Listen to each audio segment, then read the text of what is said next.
भारतीय स्वातंत्र्य दिनाच्या खूप खूप शुभेच्छा. मित्र, आज आपण सर्वजण येथे भारताचा स्वातंत्र्य दिन साजरा करण्यासाठी जमलो आहोत. आपला भारत देश 15 ऑगस्ट 1947 रोजी इंग्रजांच्या अनेक वर्षांच्या गुलामगिरीतून मुक्त झाला. आपल्या भारताला सहजासहजी स्वातंत्र्य मिळाले नाही. स्वातंत्र्य प्राप्तीसाठी अनेक स्वातंत्र्य सैनिकांनी आपल्या प्राणाची आहुती दिली. महात्मा गांधीजी, लोकमान्य टिळक, सुभाषचंद्र बोस, मंगल पांडे, भगत सिंग, सुखदेव, राजगुरू, लाल लजपत राय अशा महान स्वातंत्र्यवीरांनी आपले प्राण पणास लावले. त्या सर्व शूरवीरांमुळे आज आपण आपल्या देशात मुक्तपणे श्वास घेत आहोत. 15 ऑगस्ट हा एक आपला राष्ट्रीय सण आहे. चला तर मग सर्व एकत्र येऊन आपल्या भारत देशाला जगातील एक आदर्श देश बनवण्यासाठी प्रयत्न करूया.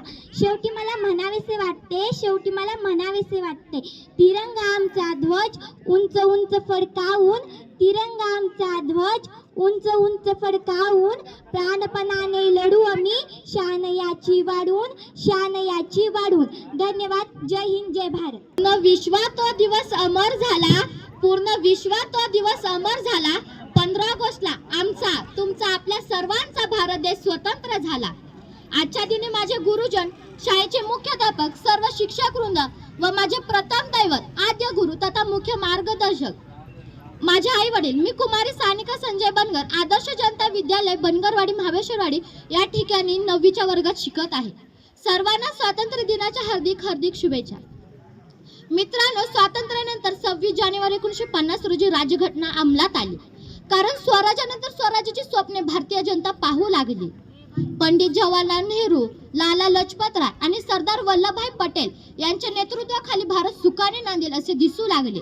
पण स्वातंत्र्यानंतर कर्तव्यपूर्तीच्या समाधानाबरोबरच मनामनात स्वार्थ जागू लागला. सत्ता मिळवण्यासाठी पैशाचा स्वार्थ कणसाला जाऊन पोहोचला. गोरगरिबांना देऊ गेलेली मीठ भाकर त्यांच्यापर्यंत पोहोचेना. आणि अशातच भ्रष्टाचार नावाचा नवीन शिष्टाचार या देशात सर्वसम्मत झाला. आणि मग हा भ्रष्टाचार काळा पैसा नावाचा विषारी नाग घेऊन देशात जन्माला आला. आणि कोणतेही आदर्श नसलेली जात नवीन पिढीच्या रूपाने भारत देशात जन्माला आली. स्वार्थ हा त्यांचा धर्म आहे, भ्रष्टाचार ही त्यांची संस्कृती आहे, काळा पैसा हाच त्यांचा देव आहे आणि सत्ता मिळवणे हेच त्यांचे अंतिम ध्येय आहे. आणि मित्र हो, स्वतंत्र भारताला लागलेली हीच खरी कीड आहे.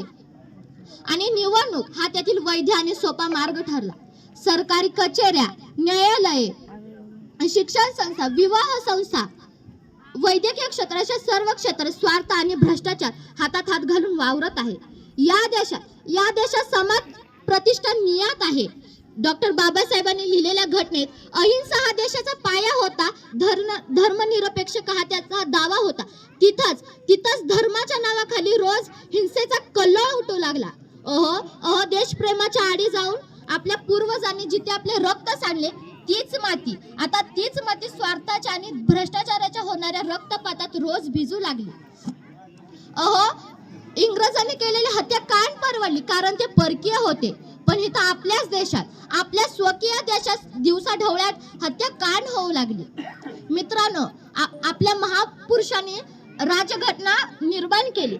त्यात स्वतंत्रता, समता आणि बंधुता या एकतेचे संदेश दिले. या राज्यघटनेचा आपण मान, पान आणि शान राखलीच पाहिजे. शिरांवर ज्यांच्या अभिमानाचा तेज आहे, शिरांवर ज्यांचा हिमालयाचा तेज आहे, पूर्ण भारतीयांच्या हृदयात ज्याचे राज आहे, पूर्ण राष्ट्रात ज्या विश्वाचा आवाज आहे, अभिमानाने सांगते भारत देश महान आहे. एवढे बोलून मी माझ्या भाषणास पूर्ण विराम देते. जय हिंद, जय भारत, जय महाराष्ट्र. धन्यवाद.